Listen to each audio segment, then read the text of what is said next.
Okay, good morning to everybody. Good morning. Here I'm going to say about the courses, that is physics, chemistry, maths and electronics. Instead of biology, electronics will be there. From here onwards, we have decided to go for engineering rather than sacrificing the biology. Okay. But here the things is a little bit different from the other courses. It is a technical course. Obviously, it is useful for not only for education purpose, it is useful for your future also. So what I am saying you is, so take a commitment in such a way that should be enhance your life. Okay. So ಈ PUC course ಏನು ತಗೊಂಡಿದ್ದೀರಲ್ಲ, ಆ PUC course ತಗೊಂಡಿರೋದ್ರಲ್ಲಿ physics, chemistry, maths and electronics ಅಂದರೆ ನೀವು biology sacrifice ಮಾಡಿದ್ದೀರಾ. ಯಾಕೆ ಮಾಡಿದ್ದೀರಾ? ಬಯಾಲಜಿಲಿ ನಿಮ್ಮ ಕೈಲಿ ಆಗೋದಿಲ್ಲ. ಅದು 5 ವರ್ಷ MBBS, ಆಮೇಲೆ ಟ್ರೈನಿಂಗು, ಆಮೇಲೆ MS, MD et cetera etcetera et cetera. So ನಿಮ್ಮ ಪರ್ಫಾರ್ಮೆನ್ಸು ಕೂಡ ಹಂಗೆ ಇರಬೇಕು, ಫಿನಾನ್ಷಿಯಲಿ ಕೂಡ ಅಲ್ಲಿ ಸಪೋರ್ಟಿಂಗ್ ಇರಬೇಕು. ಸೊ ಅವೆಲ್ಲ ಕಮ್ಯುನಿಟಿ ಇದ್ದರೆ ಅದ್ರ ಜೊತೆಗೆ ಮಾಡ್ಬೋದು. ಬಟ್ ಇನ್ನೊಂದೇನಪ್ಪ ಅಂತಂದರೆ ಅಲ್ಲಿ ಡಾಕ್ಟ್ರ್ ಆಗ್ಬೇಕಂದ್ರೆ ಪೇಷಂಟ್ ಜೊತೆಗೆ ಕಂಪ್ಲೀಟ್ಲಿ ನೀವು ಇನ್ವಾಲ್ವ್ ಆಗಿರಬೇಕು.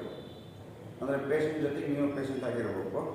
ಸೊ ಹಾಗೆ ಆಗಾದಾಗ ಮಾತ್ರ ನೀವು ಅವರಿಗೆ ರೀಸನಿಂದ ಅಂದರೆ ಅವ್ರಿಗೇನು ಕಾಸ್ ಆಗಿದೆ ಅದರಿಂದ ನೀವು ಆಗ್ತಿದ್ದೀರ.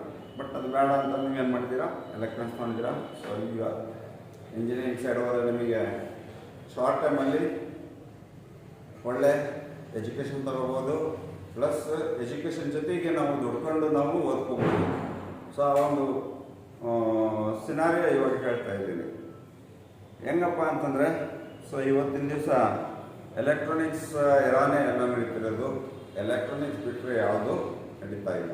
ಹೌದಾ? ಜನ ಸ್ಟಾರ್ಟ್. ಸೊ ಇಲ್ಲಿ ಫಿಸಿಕ್ಸ್, ಕೆಮಿಸ್ಟ್ರಿ, ಮ್ಯಾಥ್ಸ್, ಎಲೆಕ್ಟ್ರಾನಿಕ್ಸ್ ನೋಡಿದ್ದೀರಾ. ಈ electronics first year PUC, second PUC. First PUC, second PUCನಲ್ಲಿ ನೀವು ಕಂಪ್ಲೀಟ್ ಏನು ಸ್ಟಡಿ ಮಾಡ್ತೀರಾ. ಸೊ ಇದೇ ನಿಮಗೆ ಇಂಜಿನಿಯರಿಂಗಲ್ಲಿ 7th ಸೆಮಿಸ್ಟರ್ ENC-ನಲ್ಲಿ ಸಿಗುತ್ತೆ. ENC-ನಲ್ಲಿ ನಿಮಗೆ ಫುಲ್ ಹೆಲ್ಪ್ ಆಗುತ್ತೆ. END-ನಲ್ಲಿ ಕೂಡ ಇದು ಫುಲ್ ಹೆಲ್ಪ್ ಆಗುತ್ತೆ. ಕಂಪ್ಯೂಟರ್ ಸೈನ್ಸಲ್ಲಿ ಕೂಡ ಇದು 6th ಸೆಮಿಸ್ಟರ್ಗೂ ಕಂಪ್ಯೂಟರ್ ಸೈನ್ಸಲ್ಲಿ ಹೆಲ್ಪ್ ಆಗುತ್ತೆ. ಇನ್ನು ರಿಮೈನಿಂಗ್ ಎಲ್ಲ ಸಬ್ಜೆಕ್ಟಲ್ಲೂ ಕೂಡ 5 semester 4th semester to 5th ಸೆಮಿಸ್ಟರ್ವರೆಗೂ ನಿಮಗೆ ಹೆಲ್ಪ್ ಆಗುತ್ತೆ. ಅಂದರೆ ನಂತರ ನೀವು ಕಲಿಯತಕ್ಕಂಥದ್ದು ಇಲ್ಲೇ ಕಲಿತು ನೀವು ಇಲ್ಲಿಗೆ ಹೋಗ್ತಾ ಇದ್ದೀರಾ. ಅರ್ಥ ಆಯ್ತಾ? ಹಾಗಾದರೆ ಈ ಒಂದು ಎಲೆಕ್ಟ್ರಾನಿಕ್ಸ್ ಯಾವ್ಯಾವ ಏರಿಯಾದಲ್ಲಿ ಯಾವ್ಯಾವ ಒಂದು ಸಂಸ್ಥೆಗಳಲ್ಲಿ ಕೆಲಸ ಮಾಡ್ತಾ ಇದೆ. ಸೊ ಒಂದೇದಾಗಿ ಕಂಪ್ಯೂಟರ್ ಸೈನ್ಸ್. ಮೊನ್ನೆ ಹೇಳಿದಾಗ ಕಂಪ್ಯೂಟರ್ ಸೈನ್ಸಲ್ಲಿ ಎಷ್ಟು ವೇರಿಯೇಷನ್ಸ್ ಇದೆ, ಎಷ್ಟು ಪ್ರಾಜೆಕ್ಟ್ಸ್ ಇದೆ. ಕಂಪ್ಯೂಟರ್ನಲ್ಲಿ ನಿಮಗೆ 3 ಥರ ಬರುತ್ತೆ. ಒಂದು hardware, firmware, software. Hardware, firmware, software. Hardware ಅಂತಕ್ಕಂಥ ಏನಪ್ಪ ಅಂದರೆ designing of machines and giving life to the working that means operating the machines. ಅದರಲ್ಲಿ ಏನಿರ್ತದೆ? Completely peripheral devices based on electronics, ICs and all components. ಅದರಲ್ಲಿ IC ಆಮೇಲೆ ಅದರ supporting ಮಾಡ್ತಕ್ಕಂಥ component ಜೊತೆಗೆ ಇರುತ್ತೆ. ಸೊ ಡಿಸೈನಿಂಗ್ ಮಾಡೋದಕ್ಕಿಂತ ಮುಂಚೆ IC ಏನಿರಲ್ಲ, ಸ್ಪೇರ್ ಪಾರ್ಟ್ಸ್ ಅಷ್ಟೇ. ಸೊ ಒಂದು ಕಡೆ ನಾವು ಅಸೆಂಬಲ್ ಮಾಡಿದಾಗ ಏನಾಗ್ತದೆ, ಅದು ಡಿಸೈನ್ ಮಾಡಿ ನಮಗೆ ಯಾವ ಕೆಲಸಕ್ಕೆ ಬೇಕೋ ಆ ಕೆಲಸಕ್ಕೆ ಆ ರೀತಿಯಲ್ಲಿ ನಾವು ಅದನ್ನು ರೆಡಿ ಮಾಡ್ಕೊಳ್ತೀವಿ. ಸೊ ಅದನ್ನೇ ನಾವು ಹಾರ್ಡ್ವೇರ್. ಫರ್ಮ್ವೇರ್, ಅದರಲ್ಲಿ ಫರ್ಮ್ವೇರ್ ಏನು ಮಾಡ್ತೀವಿ? ಸಪೋಸ್ ನಾವು ಇದರಲ್ಲಿ ಬೇಕಾಗಿರೋದು voltage, current, power. Voltage, current and power. So ಆ ಒಂದು ಬೇಸ್ ಮೇಲೆ ಏನು ಮಾಡ್ತೀವಿ ನಾವು ಈ ಕಂಪ್ಯೂಟರ್ ಸೈನ್ಸಲ್ಲಿ ಹಾರ್ಡ್ವೇರ್ ಮಾಡ್ತೀವಿ, ಮಿಷಿನ್ ಡಿಸೈನ್ ಮಾಡ್ತೀವಿ. ಸೊ ಇದರಲ್ಲಿ ಜೀವ ತುಂಬಬೇಕಲ್ಲ. ಈ ಮಿಷಿನ್ ನಮಗೆ ಮಾತಾಡ್ಬೇಕಲ್ಲ. ಈ ಮಿಷಿನ್ ನಮಗೆ ಮಾತಾಡ್ಬೇಕಂದ್ರೆ ಅಂದರೆ ಈ ಮಿಷಿನು ಇಲ್ಲಿ ನಮಗೆ ಮಾತಾಡ್ಬೇಕಂದ್ರೆ ಹ್ಯೂಮನ್ ಬೀಯಿಂಗಿಗೆ ಏನು ಮಾಡಬೇಕು? ಕಂಪೈಲಿಂಗ್ ಮಾಡಬೇಕು. ಅಂದರೆ ನಾವು ಹೇಳ್ತಕ್ಕಂಥ ಅದನ್ನು ಕೇಳಬೇಕು. ಕೇಳಬೇಕು ನಾವು ಏನು ಮಾಡಬೇಕು? ಮೆಷಿನ್ ಅಂಡರ್ಸ್ಟ್ಯಾಂಡ್ ಮಾಡೋದು 0 1 ಸೊ ಅದನ್ನು ನಾವೇನು ಹೇಳ್ತೀವಿ, ಬೈನರಿ ಅಂತೀವಿ. ಆ ಬೈನರಿ ಯಾವ್ದ್ರಲ್ಲಿ ವರ್ಕ್ ಆಗುತ್ತೆ ಅಂದರೆ ಮೆಷಿನ್ ಸೈಕಲಲ್ಲಿ ವರ್ಕ್ ಆಗುತ್ತೆ. ಆ ಮೆಷಿನ್ ಸೈಕಲಲ್ಲಿ ಅರ್ಥ ಆಗೋದನ್ನು ನಾವು ನಮ್ಮ ಲ್ಯಾಂಗ್ವೇಜಿಗೆ ಅದನ್ನು ಕಂಪೇರ್ ಮಾಡಿ ಅದನ್ನು ಕೊಟ್ಟಾಗ ಆ ಕಮ್ಯಾಂಡ್ಸ್ ಏನು ಕೊಡ್ತೀವಲ್ಲ ಕೊಟ್ಟಾಗ ಅದು ವರ್ಕ್ ಆಗುತ್ತೆ. ಅದಾಗಬೇಕಂದ್ರೆ ಇಲ್ಲಿ ಫ್ರೀವೇರ್ ಇದಕ್ಕೆ ಸಪೋರ್ಟ್ ಮಾಡ್ಬೋದು. ಇದಾದ್ಮೇಲೆ ನೆಕ್ಸ್ಟ್ ಸಾಫ್ಟ್ವೇರ್ ಬರೋದು. ಇದು ಮಿಷನ್ ರೆಡಿ ಆದಮೇಲೆ ಸಾಫ್ಟ್ವೇರ್ ಬರೋದು. ಹೆಂಗಪ್ಪ ಅಂದರೆ ಒಬ್ಬ ಡ್ರೈವರ್ ಇರ್ತಾನೆ, KSRTC ಡ್ರೈವರ್. ಓಕೆ, ಅವ್ನ ಕೆಲಸ ಏನೋ ಡ್ರೈವಿಂಗ್ ಮಾಡ್ಕೊಂಡು ಹೋಗೋದು, ಪ್ಯಾಸೆಂಜರಿಗೆ ಬಿಡೋದು. ಹೌದಲ್ಲ, ಹೋಗ್ಬೇಕಾದ್ರೆ ಏನಾದ್ರು ಎಲ್ಲ ಮಧ್ಯದಲ್ಲಿ ಬ್ರೇಕ್ ಡೌನ್ ಆಗಿಬಿಡುತ್ತೆ, ಬಸ್ಸು ಬ್ರೇಕ್ ಡೌನ್ ಆಗಿ ನಿಂತ್ಕೊಂಡ್ಬಿಡುತ್ತೆ. ಅವ್ನು ಏನು ಮಾಡ್ಬೇಕನ್ನೋದು ಗೊತ್ತಾಗಲ್ಲ. ಏನು ಮಾಡ್ತಾನೆ, ನಾನು ಡಿಪೋಗೆ ಫೋನ್ ಮಾಡ್ತಾನೆ, ಸರ್ ಹಿಂಗೆ ಬ್ರೇಕ್ ಡೌನ್ ಆಗಿದೆ, ಬಸ್ ಮೂವ್ ಆಗ್ತಾಯಿಲ್ಲ, ಕೆಟ್ಟೋಗ್ಬಿಟ್ಟಿದೆ ಅಂತ. ಯಾರು ಹೋಗ್ತಾರಲ್ಲಿ? ರಿಪೇರಿ ಮಾಡೋಕೆ ಯಾರು ಹೋಗ್ತಾರೆ? ಮೆಕ್ಯಾನಿಕ್ ಬರ್ತಾನ, ಬಂದ್ಬಿಟ್ಟು ನೋಡ್ಬಿಟ್ಟು ಎಲ್ಲ ಏನೇನು ಫಾಲ್ಟ್ ಆಗಿದೆ ನೋಡಿ ಅದನ್ನು ರೆಡಿ ಮಾಡಿಬಿಟ್ಟು ಸ್ಟಾರ್ಟ್ ಮಾಡ್ತಾನೆ. ಆದರೆ ಮೆಕ್ಯಾನಿಕ್ ಮಾಡೋ ಕೆಲಸ ಏನು? Is A hardware professional, right? Machine ಅವನಿಗೆ ಮಾತಾಡ್ಸುತ್ತೆ, ನಾನು ಎಲ್ಲಿ ಕೆಟ್ಟೋಗಿದೆ ನೋಡಪ್ಪ, ನೀನೇ ಬಂದಿದೆಯಾ ನೋಡು. ಆ ಮೆಷಿನಿಗೆ ಇವನು ಡಾಕ್ಟ್ರು, ಯಾರು? ಮೆಕ್ಯಾನಿಕ್. ಆ ಡಾಕ್ಟ್ರು ರಿಪೇರಿ ಮಾಡಿದ್ಮೇಲೆ ಏನು ಮಾಡ್ತಾರೆ, ಆ ಡ್ರೈವರು ಗಾಡಿ ಓಡಿಸ್ಕೊಂಡು ಹೋಗ್ತಾನೆ. ಡ್ರೈವರ್ ಮಾಡೋದೇನು? Is a software. ಈ ಮೆಷಿನಿಗೂ ಮೆಕ್ಯಾನಿಕ್ಕಿಗೂ ಅಂಡರ್ಸ್ಟ್ಯಾಂಡಿಂಗ್ ಇದೆಯಲ್ಲ ಮಿಷನ್ ಮಧ್ಯದಲ್ಲಿ, ಇವ್ನು ಕಲ್ತಿದ್ದಾನೆ, ಮಿಷನ್ ಬಗ್ಗೆ ಇವ್ನು ಕಲ್ತಿದ್ದಾನೆ. ಕಲ್ತಾದ್ಮೇಲೆ ರಿಲೇಷನ್ಶಿಪ್ ಇದೆ. ಆ relationship is nothing but compiling. ಆಯ್ತಾ? ಅದೇ ರೀತಿ ಕಂಪ್ಯೂಟರ್ ಸೈನ್ಸಲ್ಲಿ ಕೂಡ ಬಹಳಷ್ಟು ವೆರೈಟೀಸ್ ಇದ್ದಾವೆ. ಬಹಳಷ್ಟು ವೆರೈಟೀಸ್ ಇದ್ದಾವೆ. ಆ ವೆರೈಟೀಸಲ್ಲಿ ಬೇರೆ ಬೇರೆ ಏರಿಯಾಸ್ ಇದಾವೆ. ಮತ್ತು ಇನ್ಫಾರ್ಮೇಷನ್ಸ್ ಇದೆ, ಇನ್ಫಾರ್ಮೇಷನ್ ಟೆಕ್ನಾಲಜಿ ಇದೆ, ಆಮೇಲೆ ಫಿಲ್ಮ್ ಇದೆ, ಫಿಲ್ಮ್ ಟೆಕ್ನಾಲಜಿ ಇದೆ, ನ್ಯಾನೋ ಟೆಕ್ನಾಲಜಿನೂ ಬರುತ್ತೆ ಅದರಲ್ಲಿ. ಅವೆಲ್ಲ ಆದ್ಮೇಲೆ ಬಳಸಕ್ಕೆ ಬರೋದು ಸಾಫ್ಟ್ವೇರ್. ಬಟ್ ಎಲ್ಲರೂ ಯಾಕೆ ಕೋರ್ಸ್, ಯಾಕೆ ಇಂಜಿನಿಯರಿಂಗ್ ಯಾಕೆ ಮಾಡ್ತಾರೆ? ಲೈಫಲ್ಲಿ ಚೆನ್ನಾಗಿರೋದು, ಲೈಫಲ್ಲಿ ಹಾಯಾಗಿರ್ಬೇಕು. ನಮ್ಮ ತೊಂದರೆ, ನಮ್ಮ ಒಂದು ಜೀವನದಲ್ಲಿ ಯಾವುದೇ ಕಾರಣಕ್ಕೂ ಫಿನಾನ್ಷಿಯಲ್ ಪ್ರಾಬ್ಲಮ್ ಬರಬಾರ್ದು. ಶಾರ್ಟ್ ಟೈಮಲ್ಲಿ ನಾವು ಅದನ್ನು ದುಡ್ಕೋಬೇಕು ಅಂತ. ಎಷ್ಟು ವರ್ಷ ಓದ್ತೀರಾ? ಇದು 4 ವರ್ಷ ಓದ್ತೀರಾ ಇಂಜಿನಿಯರಿಂಗ್. 4 ಇಯರ್ಸ್ ಓದ್ತೀರಾ. 4 ಇಯರ್ಸ್ ನಿಮಗೆ ಎಷ್ಟು ಎಕ್ಸ್ಪೀರಿಯನ್ಸ್ ಆಗಿರುತ್ತೆ ಹೇಳ್ತೀನಿ. ಎಷ್ಟು ಎಕ್ಸ್ಪೀರಿಯನ್ಸ್ ಆಗುತ್ತೆ ಅಂತ ಹೇಳ್ತೀನಿ. ಇಲ್ಲಿ ಕಂಪ್ಯೂಟರ್ ಸೈನ್ಸ್ ಇಲ್ಲಿ ತಗೊಂಡಿರೋರಿಗೆ ಇಲ್ಲಿ ಕೋರ್ಸ್ ಆದ ತಕ್ಷಣ ಅವರಿಗೆ ಜಾಬ್ ಸಿಗುತ್ತೆ. ಎಷ್ಟು ಪ್ಯಾಕೇಜ್ ಸಿಗುತ್ತೆ? ಅವ್ನ ಟ್ಯಾಲೆಂಟ್ ಮೇಲೆ ಡಿಪೆಂಡ್ ಆಗುತ್ತೆ. ಅವ್ನು ಕಂಪ್ಲೀಟ್ ಥರೋ ಆಯ್ತಪ್ಪ ಅಂತಂದ್ರೆ it is goes to the crores.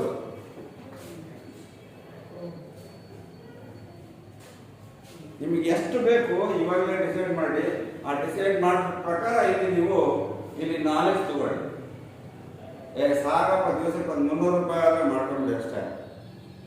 ಇಲ್ಲ ಲೈಫಲ್ಲಿ ಚೆನ್ನಾಗಿರ್ಬೇಕಂತಂದ್ರೆ ನೀವು ಲೇಸಿನೆಸ್ ತೆಗೆದ್ಬಿಟ್ಟು ಚೆನ್ನಾಗಿ ವರ್ಕ್ ಮಾಡಿ, ನಾಲೆಜ್ ತಗೊಳ್ಳಿ. ತನಿಷ್ಠ ತಾನೇ ಬರ್ತದೆ. ಗೊತ್ತಾಯ್ತಾ? ನಾಲೆಜ್ ತಗೊಳ್ರೆ ಸೊ ನಾನ್ ಫ್ಯಾಕ್ಟರಲ್ ವ್ಯಾಲ್ಯೂ ಬರುತ್ತೆ. ಓಕೆ, ಸೊ ಇದೇ ಕಂಪ್ಯೂಟರ್ ಸೈನ್ಸ್ ಆಗ್ತದೆ. ನೆಕ್ಸ್ಟ್ ಬಂದು ಮೇನ್ ಮೆಡಿಕಲ್ ಸೈನ್ಸ್. ಮೆಡಿಕಲ್ ಸೈನ್ಸಲ್ಲಿ ಇರ್ತಕ್ಕಂಥ ಇಕ್ವಿಪ್ಮೆಂಟ್ ಚೀಪ್ ಇದಾವೆ, ಕಾಸ್ಟ್ಲಿ ಇದಾವೆ. ಹೌದಾ? ಎಷ್ಟೆಷ್ಟು ಇರ್ಬೋದು? ಈಗ MRI ಇದೆ, ಮ್ಯಾಗ್ನೆಟಿಕ್ ರೆಸೊನೆನ್ಸ್ ಇಮೇಜಿಂಗ್ ಇದೆ, MRI. ಒಂದ್ಸರಿ ಇದಕ್ಕೆ ಹೋದ್ರೆ ಎಷ್ಟು ಚಾರ್ಜ್ ಮಾಡ್ತಾರೆ? 8,000ದಿಂದ 25,000, 2 ಲಕ್ಷದವರೆಗೂ ಚಾರ್ಜ್ ಮಾಡ್ತಾರೆ ಮನುಷ್ಯನಿಗೆ. ಕಂಪ್ಲೀಟ್ ಥರೋ ಇದು ಮಾಡ್ಬೇಕಂದ್ರೆ 2 ಲಕ್ಷ ರೂಪಾಯಿ ಚಾರ್ಜ್ ಮಾಡ್ತಾರೆ. ಅವ್ರು 25,000 ಅನ್ಕೊಳ್ಳಿ. ಅಕಸ್ಮಾತ್ ಏನಾದ್ರು ಕೆಟ್ಟದಪ್ಪ ಇದು ರಿಪೇರಿ ಮಾಡಕ್ಕೆ ಯಾರು ಹೋಗ್ಬೇಕು? Electric engineer. ಹೌದಾ? ಎಲೆಕ್ಟ್ರಾನಿಕ್ ಇಂಜಿನಿಯರು ಇವತ್ತು ರಿಪೇರಿ ಮಾಡ್ಬೇಕಂದ್ರೆ ಅವ್ರು ಏನೇನು ಸ್ಟಡಿ ಮಾಡಿರ್ಬೇಕು? ಬಯೋಮೆಕ್ಯಾನಿಕ್ಸ್ ಬಾಡಿಲಿ ಏನಾಗುತ್ತೆ ಎಲ್ಲ ಸ್ಟಡಿ ಮಾಡ್ಬೇಕು. ಡಾಕ್ಟರ್ಗಿಂತ ಜಾಸ್ತಿ ಹೋಗ್ತಾನ. ಇಂಜಿನಿಯರಿಂಗ್ ಓದೋರಿಗೆ ಹೆಂಗೆ ಓದ್ಬೇಕಂತ ಹೇಳೋದು ಬೇಕಾಗಿಲ್ಲ. So they know how to study with short interval of time. So that is called pulse. ಅದೇ ರೀತಿ ಸ್ಕ್ಯಾನಿಂಗ್ ಇದೆ, ಅಲ್ಟ್ರಾಸೌಂಡ್ ಸ್ಕ್ಯಾನಿಂಗ್ ಇದೆ, ಅದು ಕೂಡ ಅಷ್ಟೇ. ಒಂದ್ಸರಿ MRI ಏನಾದ್ರು ರಿಪೇರಿಗೆ ಬಂತಂದ್ರೆ 5ರಿಂದ 6 ಲಕ್ಷ ರೂಪಾಯಿ ಚಾರ್ಜ್ ಮಾಡ್ತಾನೆ. ಎಷ್ಟು ದಿವಸಕ್ಕೆ? 2 ಗಂಟೆ ಕೆಲಸ. 5 ಲಕ್ಷ ರೂಪಾಯಿ. ಅರ್ಥ ಆಯ್ತಾ? ನಮ್ಮ ಕನಸಲ್ಲಿ ಹೇಳ್ತಾ ಇಲ್ಲ, ಇದು ಫ್ಯಾಕ್ಟ್ ಬೇಕಾದ್ರೆ ಹೋಗಿ ಚೆಕ್ ಮಾಡಿ ಕೇಳಿ ಹೇಳ್ತಾರೆ.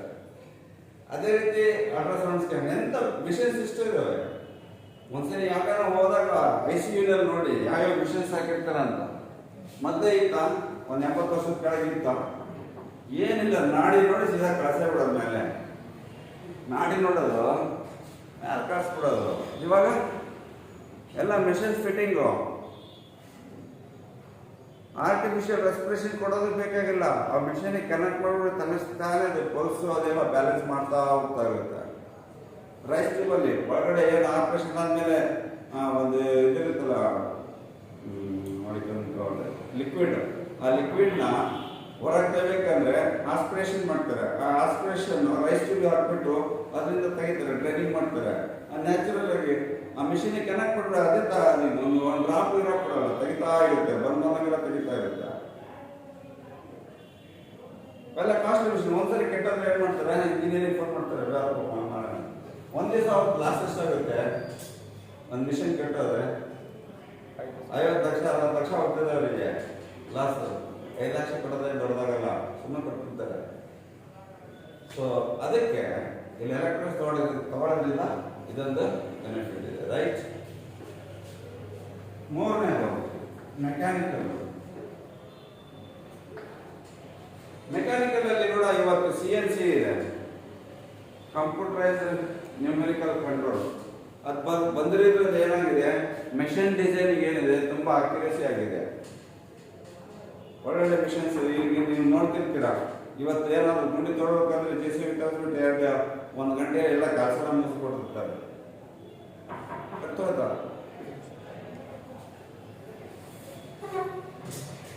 1 ಗಂಟೆ ಕೆಲಸ ಮುಗಿಸಿರ್ತಾರೆ.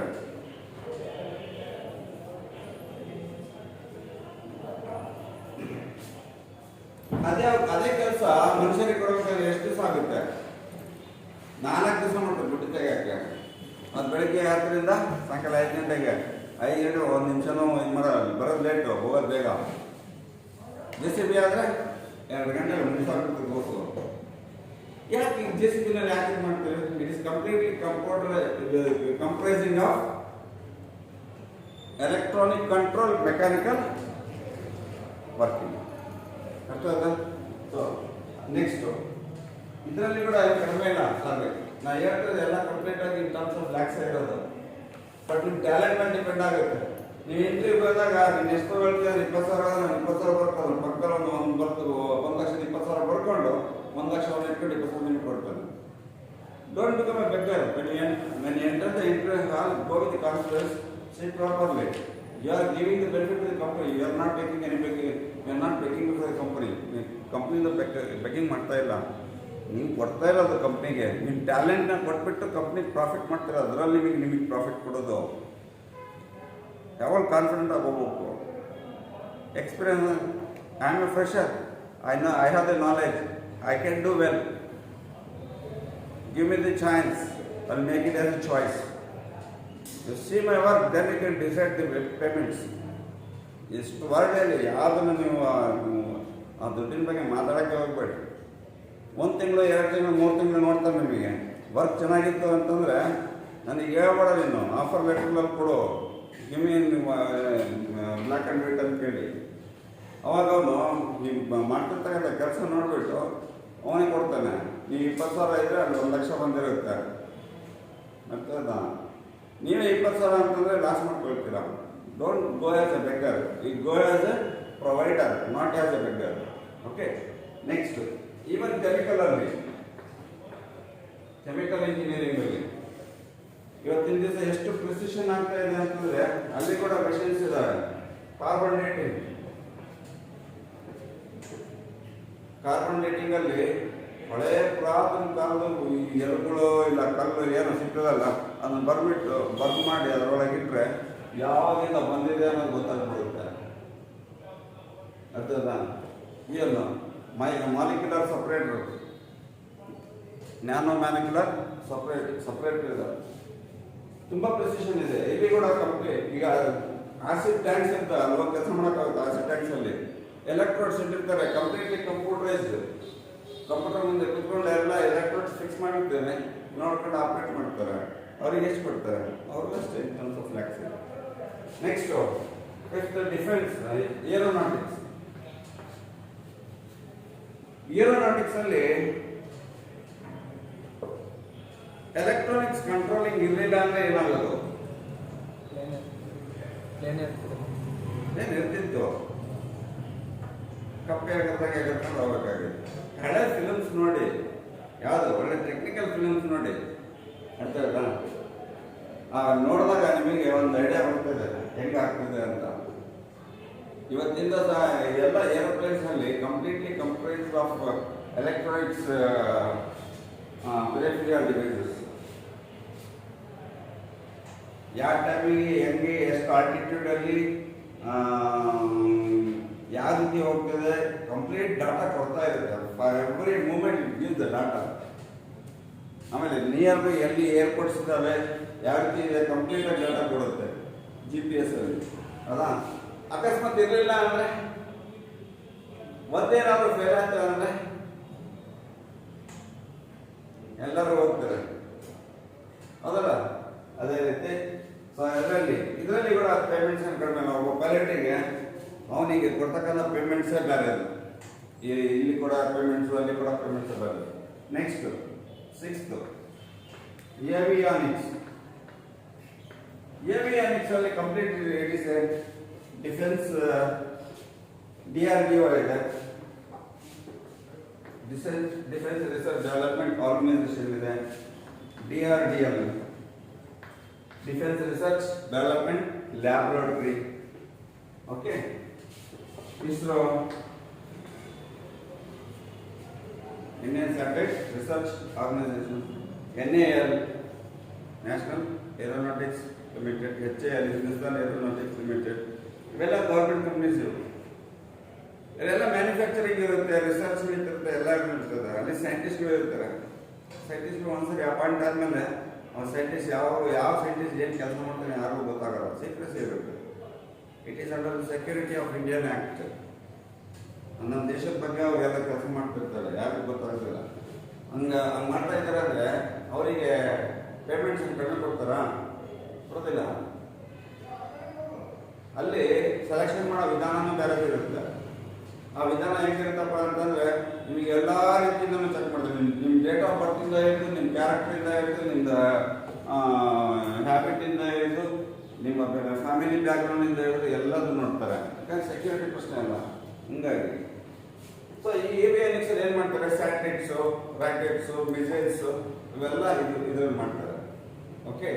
ಇಲ್ಲಿ ಕೂಡ ಪೇಮೆಂಟ್ಸ್ ಕಡಿಮೆ ಇರಲ್ಲ, ಬಟ್ ಕನ್ವೀನಿಯಂಟ್ ಚೆನ್ನಾಗಿರುತ್ತೆ. Next is automobile.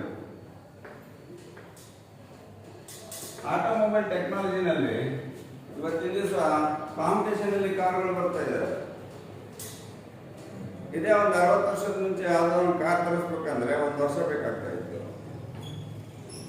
ರೆಡಿಯಾಗಿ ಬರೋ ಅಷ್ಟೊತ್ತಿಗೆ. ಇವತ್ತು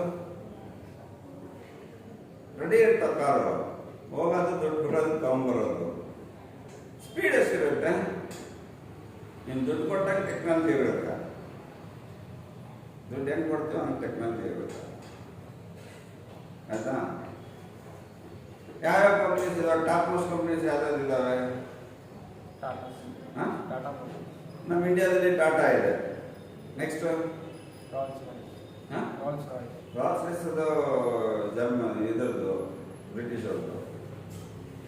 ರಾಲ್ಸ್ ರಾಯ್ಸ್ ಇದೆ, ಆಡಿ ಇದೆ, BMW ಇದೆ, ಬುಗಾಟಿ ಇದೆ, ಫೆರಾರಿ ಇದೆ. ಎಲ್ಲ ಕಾಸ್ಟ್ಲಿ ಗಾಡಿಗಳು. ಏನಿದ್ರು ಕೋಟ್ ಗೀಟ್ ಇದ್ರೆ ಹೋಗ್ಬೇಕು. ಅದ್ರ ಪ್ಯಾಂಟ್ ಹೇಳೋದು ನಡೆಯಲ್ಲ, ಖರ್ಚು ಬಿರ್ಸು ನಡೆಯೋಲ್ಲ. ಅಲ್ಲಿ ಕೋಟಿ ಗಟ್ಟಲೆ. ಅರ್ಥ ಇಲ್ಲ. ಅಲ್ಲಿ ಯಾಕಷ್ಟು ಡೆವಲಪ್ಮೆಂಟ್ ಮಾಡ್ತಾರೆ ಅಂದ್ರೆ, they are putting advance services, advance technologies to the cause. Advance ಸ್ಪೇಸಲ್ಲಿ ಅಂದರೆ ಅವ್ರಿಗೆ ಹೆಸರೇ ಒಂಥರ ಏನು, ಎಲ್ಲ ದೆವ್ಗಳ ಹೆಸರು. ಡೆನಿಮ್ ಅಂತ ಇರುತ್ತೆ, ಘೋಸ್ಟ್ ಅಂತ ಇರುತ್ತೆ, ಫ್ಯಾಂಟಮ್ ಅಂತ ಇರುತ್ತೆ. ಆ ಹುಡುಗಿ ಹೆಸರು ಇಡೋದು ಒಂಥರ. ಅದು ಯಾರು ಅಲ್ಲಿ ಕಂಪ್ನಿನಲ್ಲಿ ರಾಬೋಟಿಕ್ಸ್ ಮೂಲಕ ಅಲ್ಲಿ ಮಾಡೋದಿಲ್ಲ, ಅಲ್ಲಿ ಪೂರ್ತಿ ಹ್ಯಾಂಡ್ ಮೇಡ್ ಸಿಗುತ್ತೆ. ಬಟ್ BMW ರಾಬೋಟಿಕ್ಸ್ ಇರ್ತದೆ. ನೆಕ್ಸ್ಟ್ ಬುಗಾಟಿನಲ್ಲಿ ಅಲ್ಲಿ ಕೂಡ ರಾಬೋಟಿಕ್ಸ್ ಇರ್ತದೆ, ಆಯ್ತಾ. ಆಮೇಲೆ ಬೆಂಟ್ಲಿನಲ್ಲಿ ರಾಬೋಟಿಕ್ಸ್ ಇರುತ್ತೆ. ಇವೆಲ್ಲ costly in terms of course ಇರುತ್ತೆ. ಎಲ್ಲ ಕಂಪ್ಲೀಟ್ಲಿ ಎಲೆಕ್ಟ್ರಾನಿಕಲಿ ಆಬ್ಜೆಕ್ಟ್ಸ್ ಅವೆಲ್ಲ. ಹಂಗಾಗಿ ಟೆಕ್ನಾಲಜಿ ಈಗ ಡ್ರೈವರೇ ಬೇಕಾಗಿಲ್ಲ, ಡ್ರೈವರ್ಲೆಸ್ ಕಾರ್ಗಳು, ಆಟೋ ಪೈಲಟ್ ಅಲ್ಲಿ ಇಟ್ಬಿಡ್ತಾರೆ. ಸ್ಟೀರಿಂಗ್ ಎಲ್ಲಿದೆ ಗೊತ್ತಾಗಲ್ಲ, ತನಗೆ ತಾನು ನಡೀತಿರ್ತದೆ. ಯಾಕೆ ಅಷ್ಟು ಕಾನ್ಫಿಡೆಂಟ್ ಲೆವೆಲಲ್ಲಿ ಎಲೆಕ್ಟ್ರಾನಿಕ್ಸ್ ಟೆಕ್ನಾಲಜಿ ಬಂದಿದೆ. ಅಕಸ್ಮಾತ್ ಎಲೆಕ್ಟ್ರಾನಿಕ್ಸ್ ಟೆಕ್ನಾಲಜಿ ಇರಲಿಲ್ಲ ಅಂತ ಹೇಳ್ಕೊಳ್ಳಿ, ಏನಾಗುತ್ತೆ ಹೇಳಿ. ಇಲ್ಲ ಟೂ ವೀಲರೇ ತಗೊಳ್ಳಿ, ಟೂ ವೀಲರಲ್ಲಿ ಹೆಂಗಿದೆ, ಅಲ್ಲಿ ಕೂಡ ಕ್ರೋಸ್ ಟುಗೆದರ್ ಇದೆ. ಅದು ಬುಗಾಟಿ ಅವೆಲ್ಲ ವೆಹಿಕಲ್ಗಳು ಕ್ರೋಸ್ ಟುಗೆದರ್ ಇದೆ, ಲ್ಯಾಕ್ಸ್ ಟುಗೆದರ್ ಇದೆ. ಓಕೆ, ನಮ್ಮ ಇಂಡಿಯನ್ ಸ್ಟ್ರಾಟಜಿ ಪ್ರಕಾರ ಹೇಳಬೇಕು 50,000 60,000. ನೀವು ಬುಲೆಟ್ ತೊಗೊಂಡ್ರೆ 1,00,000 ಮೇಲಿದೆ. ಓಕೆ, ಹ್ಯಾಂಡಿ ಡಾಟ್ಸನ್ ತೊಗೊಂಡ್ರೆ ಲ್ಯಾಕ್ಸ್ ಟುಗೆದರ್ ಇದೆ. 50 ಲಕ್ಷ 60 ಲಕ್ಷ 70 ಲಕ್ಷ 1 ಕೋಟಿವರೆಗೂ ಇದೆ. ನೀವು ದುಡ್ಡು ಕೊಟ್ಟಾಗೆ ಟೆಕ್ನಾಲಜಿ ಇರುತ್ತೆ. ಸ್ಪೀಡ್ ಎಷ್ಟಿರುತ್ತೆ ವೆಹಿಕಲ್ದು? 350 450 500 ಕಿಲೋಮೀಟರ್ ಸ್ಪೀಡಲ್ಲಿ ಇರುತ್ತೆ ಟೂ ವೀಲರ್ದು. ಇಲ್ಲಿ ಮಾಮೂಲಾಗಿ 50-60 ಸಾವಿರ ತಗೊಂಡ್ರೆ ಸಿಗುತ್ತೆ, 160 ಇರುತ್ತೆ ಮ್ಯಾಕ್ಸಿಮಮ್. ಓಡಿಸೋದಲ್ಲಿಗೆ 60-70 ಕೊಟ್ಟರೆ ವೈಬ್ರೇಷನ್ ಆಗುತ್ತೆ ಗಾಡಿ, ಹೌದಲ್ಲ? ಯಾಕೆ? That depends on the technology. The cost of the vehicle depends upon the type of technology is introduced in that. ಅದು ಯಾಕೆ ಟೆಕ್ನಾಲಜಿ ಅಲ್ಲಿ ಇರುತ್ತೆ ಅಂದರೆ ನಮಗೆ ಕನ್ವೀನಿಯಂಟ್ ಇರ್ತದೆ, ಅರ್ಥ ಆಯ್ತಾ? ನೆಕ್ಸ್ಟ್ ಬಂದು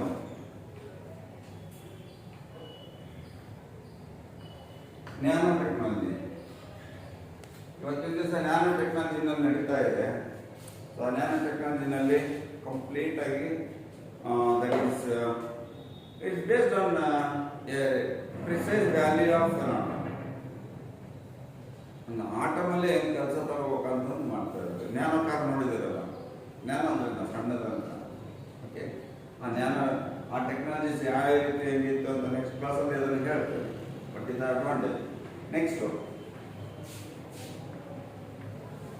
9ನೇದು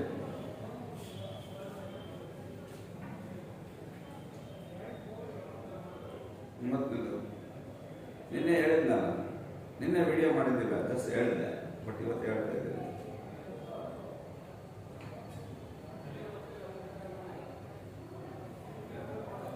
ಸೆನ್ಸರ್ಸ್ ಟೆಕ್ನಾಲಜಿ. ಸೆನ್ಸರ್ಸ್ ಟೆಕ್ನಾಲಜಿ ಇದು ಹೊಸದಾಗಿ ಬಂದಿರತಕ್ಕಂಥದ್ದು. ಸೆನ್ಸರ್ಸ್ ಅಂದ್ರೆ ಏನಪ್ಪ ಅಂತಂದ್ರೆ, ಈಗ ನಮ್ಮ ಬಾಡಿನಲ್ಲಿ ಎಷ್ಟು ಸೆನ್ಸರ್ಸ್ ಇದಾವೆ? 5 ಟೈಪ್ ಆಫ್ ಸೆನ್ಸರ್ಸ್ ಇದಾವೆ. ಯಾವುದು? ಫಸ್ಟ್ ಸೆನ್ಸರ್ ಯಾವುದು? ಕಣ್ಣು, ಐ. ಸೆಕೆಂಡ್ ಈಸ್ ಕಿವಿ, ear. Third is nose, smell. Fourth is tongue, taste. Fifth is skin, touch.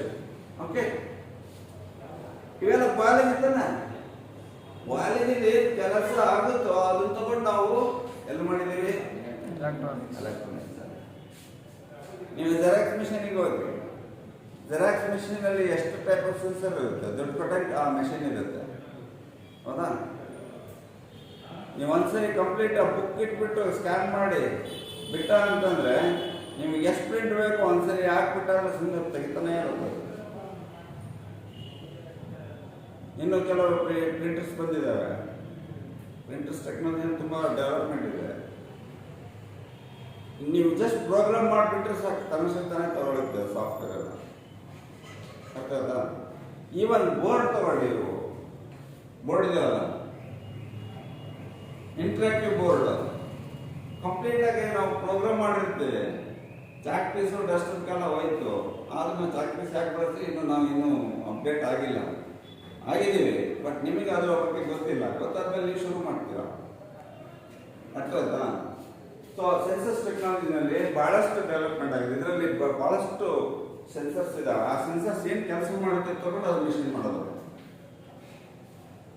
ಈಗ ಡೋರ್ ಇದೆ, ಡೋರಿಗೆ ನಾವು ಏನು ಬಯೋಮೆಟ್ರಿಕ್ ಆಗಿರ್ತೀವಿ.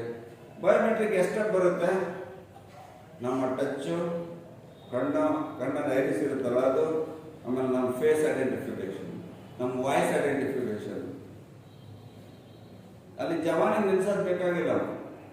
ನಾವು ಯಾವ ಲ್ಯಾಂಗ್ವೇಜಲ್ಲಿ ಪ್ರೋಗ್ರಾಮ್ ಮಾಡ್ತೇವೆ ಆ ಲ್ಯಾಂಗ್ವೇಜಲ್ಲಿ ಹೇಳಿದ ತಕ್ಷಣ ಅದು ಓಪನ್ ಆಗುತ್ತೆ. ಬಾಗಿಲು ತೆಗಿಯೋ ಅಂದ ತಕ್ಷಣ ಬಾಗಿಲು ತೆಗಿಯುತ್ತೆ. ಓಪನ್ ದ ಡೋರ್ ಆದರೆ ಬರಲ್ಲ ಅಲ್ಲಿ. ಯಾಕೆ? ಆ ವಾಯ್ಸಲ್ಲಿ ಫ್ರೀಕ್ವೆನ್ಸಿ ಇರುತ್ತಲ್ಲ, ಆ ಫ್ರೀಕ್ವೆನ್ಸಿ ರೆಕಗ್ನೈಸ್ ಮಾಡಲ್ಲ. ಯಾವಾಗ ರೆಕಗ್ನೈಸ್ ಮಾಡುತ್ತೆ ಅಂದರೆ ನಾವು ಯಾವ ಲ್ಯಾಂಗ್ವೇಜಲ್ಲಿ ಹೇಳಿರ್ತೀವೋ ಆ ವಾಯ್ಸಲ್ಲಿ ಫ್ರೀಕ್ವೆನ್ಸಿ ಏನಿರುತ್ತೆ ಆ ಫ್ರೀಕ್ವೆನ್ಸಿ ಆಕ್ಸೆಸ್ ಮಾಡಿಬಿಟ್ಟು ಅದು ಕೆಲಸ ಮಾಡುತ್ತೆ. ಈವನ್ ಫ್ಯಾನಲ್ಲಿ ಕ್ಯಾಮ್ರಾ ಎಲ್ಲ ಫಿಕ್ಸ್ ಮಾಡಿದ್ದಾರೆ, ಹೌದಲ್ಲ? CCTV ಕ್ಯಾಮ್ರಾ ಯಾವುದದು? ಸೆನ್ಸಸ್ ಟೆಕ್ನಾಲಜಿ ಮೇಲೆ ಡಿಪೆಂಡ್ ಆಗಿರೋದು. ನೈಟ್ ವಿಷನ್ ಕ್ಯಾಮ್ರಾ, ನೈಟಲ್ಲಿ ಕ್ಯಾಮ್ರಾ ಇಟ್ಟಿರ್ತಾರೆ, ಎಲ್ಲಿ ಇರ್ತಿದ್ರೆ ಗೊತ್ತೇ ಆಗೋದಿಲ್ಲ. ಬಟ್ ಫೋಟೋ ತಗೊಂಡಿರ್ತಾರೆ, ಬೆಳಗ್ಗೆ ತಗೊಂಡಾಗುತ್ತೆ ಫೋಟೋಸು ಕ್ಲೀನಾಗಿ ಅಲ್ವಾ? ಮತ್ತು ಅಂಥ ಕಡೆ ಎಲ್ಲ ಕೆಲಸ ಮಾಡ್ತೀವಲ್ಲ. ನಾವು ಇವಾಗ ನಾವು ರೆಸ್ಯೂಮ್ ಕೊಟ್ಟರೆ, ನಾವು ಇಂಜಿನಿಯರಿಂಗ್ ಮಾಡಿದ್ದೀವಿ, ನಮಗೆ ಕೆಲಸ ಬೇಕು ಅಂದಾಗ ಅವರೇ ಕೇಳ್ತಾರೆ ಭಾರತ ಚೆನ್ನಾಗಿ ಮಾಡಿ. ಅದಕ್ಕಿಂತ ಅಡ್ವಾನ್ಸ್ ಏನಾದ್ರು ಪ್ರಾಜೆಕ್ಟ್ ಮಾಡಿದ್ರೆ ಅದಕ್ಕೆ ದುಡ್ಡು ಬೇರೆ ಇದೆ, ಅರ್ಥ ಆಯ್ತಾ? ನೆಕ್ಸ್ಟು 10ನೇದು ಯಾವ್ದಾಯ್ತು? Computer science, medical science, mechanical, robotics.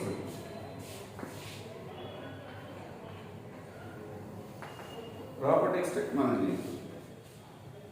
Robotics ಅಲ್ಲಿ ಇವತ್ತಿನ ದಿವಸ ಎಷ್ಟು ಡೆವಲಪ್ಮೆಂಟ್ ಆಗ್ತಿದೆ ಅಂದ್ರೆ ಮನುಷ್ಯನ ತೆಗೆದ್ಬಿಟ್ಟು ಮಿಷನಿಗೆ ಆಗ್ತಿದೆ.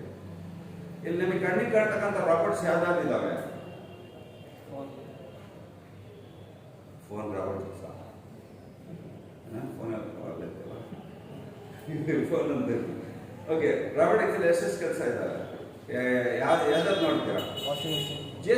JCB, washing machine, okay, microwave, ಹೌದಾ, rice cooker, mixer, juice maker, ಮನೆಯಲ್ಲಿ ಬಳಸ್ತಕ್ಕಂಥದ್ದು, ಐರನ್ ಬಾಕ್ಸು, ಆಮೇಲೆ floor washer, dish washer.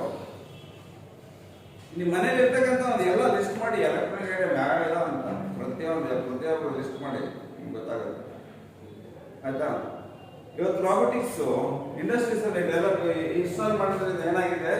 Work 100 ಜನ ಮಾಡೋ ಕೆಲಸ ಒಂದು ದಿವಸದ್ದು 1 ಗಂಟೆಯಲ್ಲಿ ಮಾಡಬೇಕಾಗ್ತದೆ. ಅಲ್ಲಿ ದುಡ್ಡು ಉಳಿತು, ಟೆಕ್ನಾಲಜಿ ಜಾಸ್ತಿ ಆಯಿತು, ನಾಲೆಡ್ಜ್ ಇದಾರಿಗೆ ಕೆಲಸ ಆಯಿತು, ಅರ್ಥ ಆಯ್ತಾ? ನೆಕ್ಸ್ಟ್ ಲಾಸ್ಟ್ ಇಸ್ ಇನ್ನೂ ಏನೋ ಬಹಳಷ್ಟು ಇದಾವೆ, ಅದಕ್ಕೆ ನೋಡ್ಕೊಳ್ಳಿ. ಲಾಸ್ಟ್ ಏನಪ್ಪ?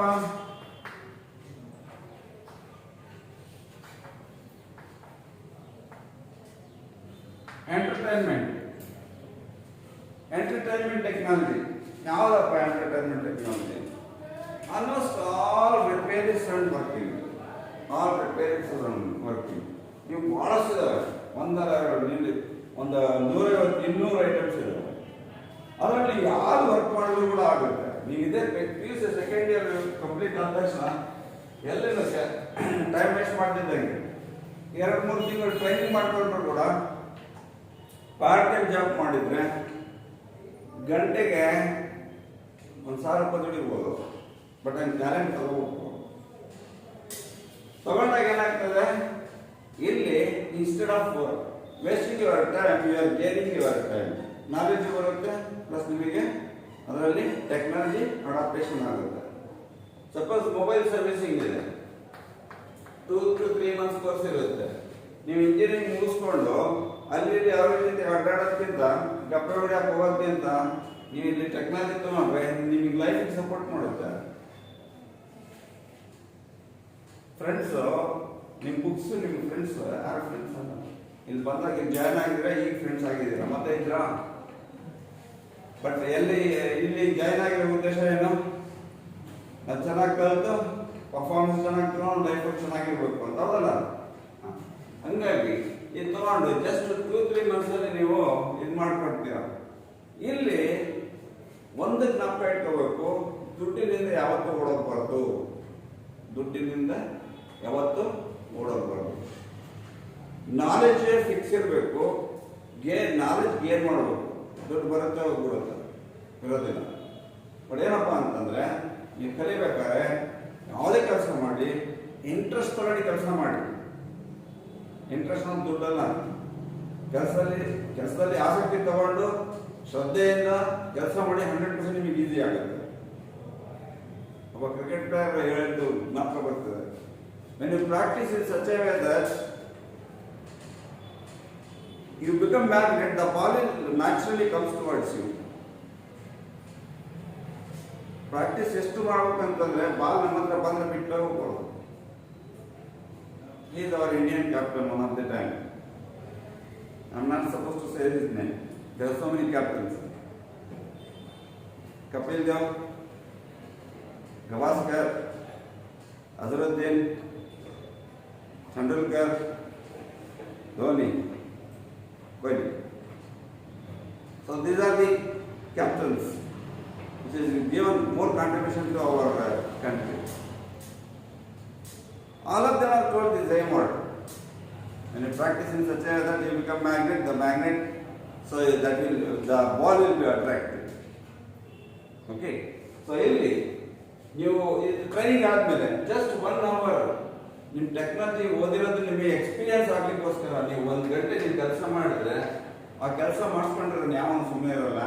1 ಗಂಟೆಲಿ ಒಂದು 5-6 ಮೊಬೈಲ್ ರಿಪೇರಿ ಮಾಡಿದ್ರೆ ನಿಮಗೆ ಒಂದು 1000 ರೂಪಾಯಿ ಕೊಡ್ತಾನೆ, ರೈಟ್? ತಿಂಗಳಿಗೆ ಎಷ್ಟಾಯ್ತು?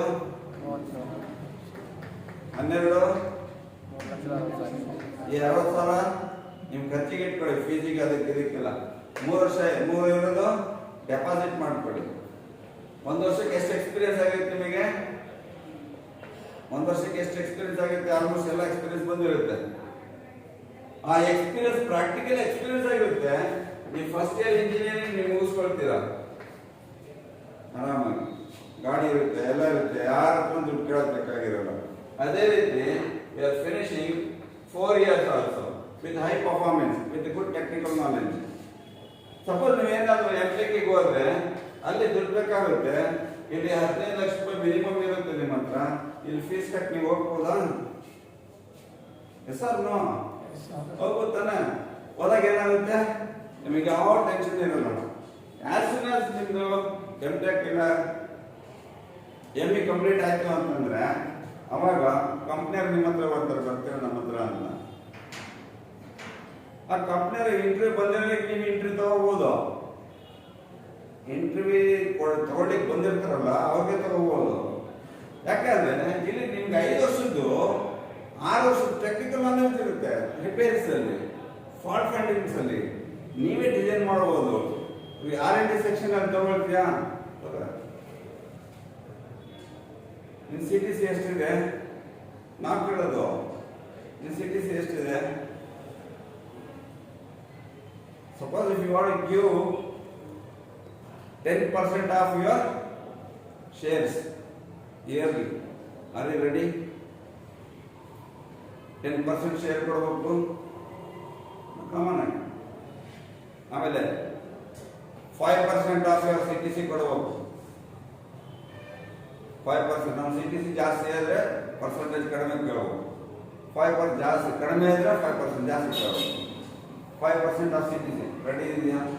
Plus other allowances etcetera etcetera etcetera, plus medical, health etcetera etcetera etcetera. Promotion after 1 year you should promote to us. Development ಎಷ್ಟು ಮಾಡ್ತೀವಿ ಅದ್ರ ಪ್ರಕಾರ ಮಾಡಬೇಕು. ಇವೆಲ್ಲ ಕೇಳ್ತೀವಿ. ಅದೆಲ್ಲ ಯಾಕೆ ಕೇಳ್ತೀವಿ ಅಂದ್ರೆ so we have the technical knowledge of this. ಇವತ್ತಿನ ಮೋಟರ್ಸ್ ಎಲ್ಲ ಬರ್ತಾ ಇದ್ದಾರೆ. ಮೋಟರ್ಸ್ ಎಷ್ಟು ಟೈಪ್ಸ್ ಮೋಟರ್ಸ್ ಇದೆ? ಆಲ್ಟರ್ನೇಟರ್ಸ್ ಇದೆ, ಜನರೇಟರ್ಸ್ ಇದೆ, ಸ್ಟೆಪ್ಪರ್ ಮೋಟರ್ ಇದೆ, ಸರ್ವೋ ಮೋಟರ್ಸ್ ಇದಾವೆ, ಬೇಕಾದಷ್ಟು ಮೋಟರ್ಸ್ ಇದಾವೆ. ಮೈಕ್ರೋ ಮೋಟರ್ಸ್ ಇಂದ ಹಿಡಿದು ಮೆಗಾ ಮೋಟರ್ಸ್ ವರೆಗೂ ಇದೆ. ಬರೀ ಮೋಟಾರ್ ಡಿಸೈನಿಂಗ್ ಅಲ್ಲೇ ದುಡ್ಡು ಮಾಡ್ಬೋದು. ಎಲ್ಲರೂ ಓದ್ತಾ ಇರೋದೇ ಅಚೀವ್ಮೆಂಟ್ ಆಗ್ಲಿಕ್ಕೋಸ್ಕರ. ಅರ್ಥ ಆಯ್ತಾ? ಅದಕ್ಕೆ ನಿಮ್ಮಲ್ಲಿ ಇರ್ತಕ್ಕಂಥದ್ದು ಪ್ರೀಸಿಯಸ್ ಏನಪ್ಪಾ ಅಂತಂದ್ರೆ ಟೈಮ್. ಆ ಟೈಮ್ನ ನೀವು ಯಾವತ್ತೂ ವೇಸ್ಟ್ ಮಾಡ್ಕೋಬೇಡಿ. The time Once you lose, that is never come back. They have the time. What is time?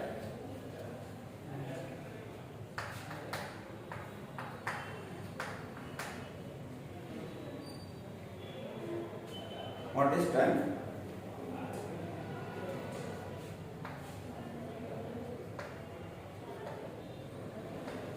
Instantaneous.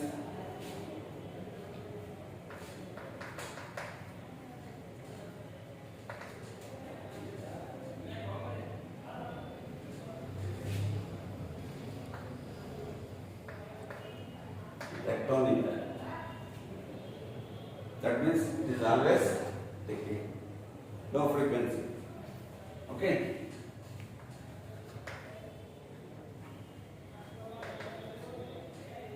Tectonic, instantaneous movement, execution, time. ಅಂದ್ರೆ ಯಾವ ರೀತಿ ಇರುತ್ತೆ ಇದು ಹಿಂಗೂ ಇರ್ಬೋದು ಹಿಂಗೂ ಇರ್ಬೋದು ಇದು ಹಿಂಗೂ ಇರ್ಬೋದು ಇದು ಹಿಂಗೂ ಇರ್ಬೋದು depends upon the type of designing ನಿಮ್ಮ ಹತ್ರ ವಾಚ್ ಇದೆ ವಾಚಲ್ಲಿ ಯಾವುದಿದೆ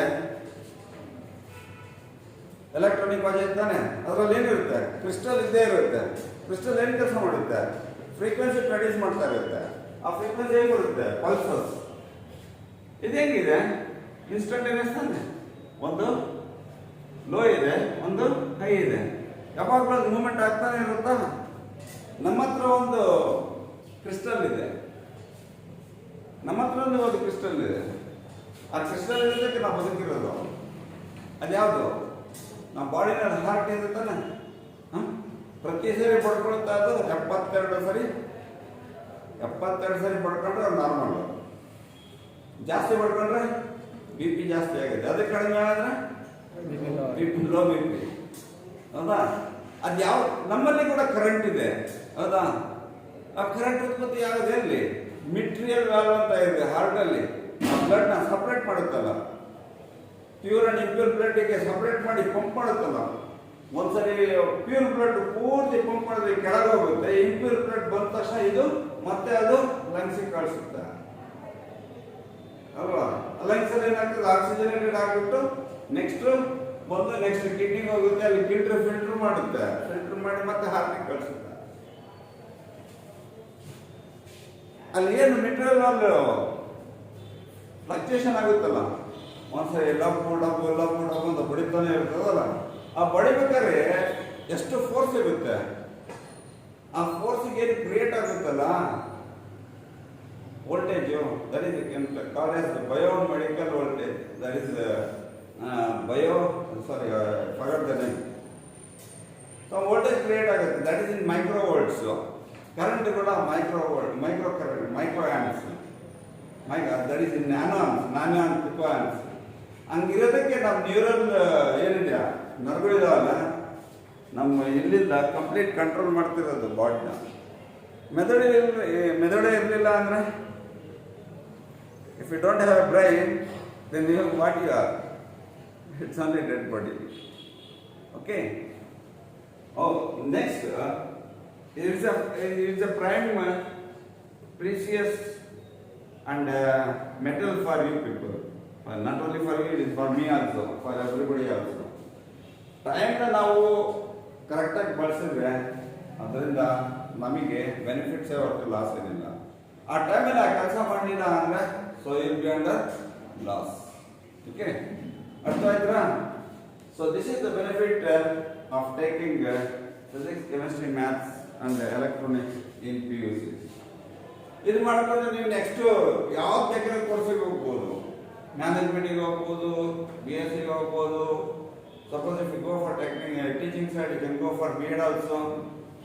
ಇಲ್ಲ BBA ಅಡ್ಮಿನಿಸ್ಟ್ರೇಷನ್ಗೆ ಹೋಗ್ಬೇಕು, ಮ್ಯಾನೇಜ್ಮೆಂಟಿಗೆ ಹೋಗ್ಬೇಕಂದ್ರೆ BBA ಮಾಡ್ಕೊಂಡು MBA ಮಾಡ್ಕೋಬೋದು, ಇಲ್ಲ ಇಂಜಿನಿಯರಿಂಗ್ ಮಾಡ್ಕೊಂಡು MBA ಮಾಡ್ಕೋಬೋದು. There are so many ways. ನಿಮಗೆ ಗ್ರೌಂಡ್ ಸಿಗೋದಿದೆಯಲ್ಲ physics, chemistry, maths and electronics. ಆ ಎಲೆಕ್ಟ್ರಾನಿಕ್ ಸಬ್ಜೆಕ್ಟ್ ಇರೋದ್ರಿಂದ ನೀವು ಎಲ್ಲಾದ್ರೂ ಕೂಡ ನಿಮಗೆ ಈಸಿ ಆಗಿಬಿಡುತ್ತೆ. ಈವನ್ ಬಹಳ ಜನ ಪೊಲೀಸ್ ಆಗ್ಬೇಕಂತ ನೋಡ್ತಾರೆ, ಇಳಿಸಿ ಆದ್ರೆ ಈ ಪೊಲೀಸ್ ಡಿಪಾರ್ಟ್ಮೆಂಟ್ ಅಲ್ಲಿ ಕಾಲ್ ಮಾಡ್ತಾರೆ ವೈರ್ಲೆಸ್ ಕಮ್ಯುನಿಕೇಶನ್ ಅಲ್ಲಿ ಅಲ್ಲಿ ನಮ್ಮ ಎಲೆಕ್ಟ್ರಾನಿಕ್ಸ್ ಬ್ಯಾಕ್ಗ್ರೌಂಡ್ ಇರೋರಿಗೆ ಡೈರೆಕ್ಟ್ ಆಗಿ ತಗೊಂಡೇ ಬಿಡ್ತಾರೆ ಅವರು. ಎಲ್ಲ ಬೆನಿಫಿಟ್ ಇರ್ತದೆ.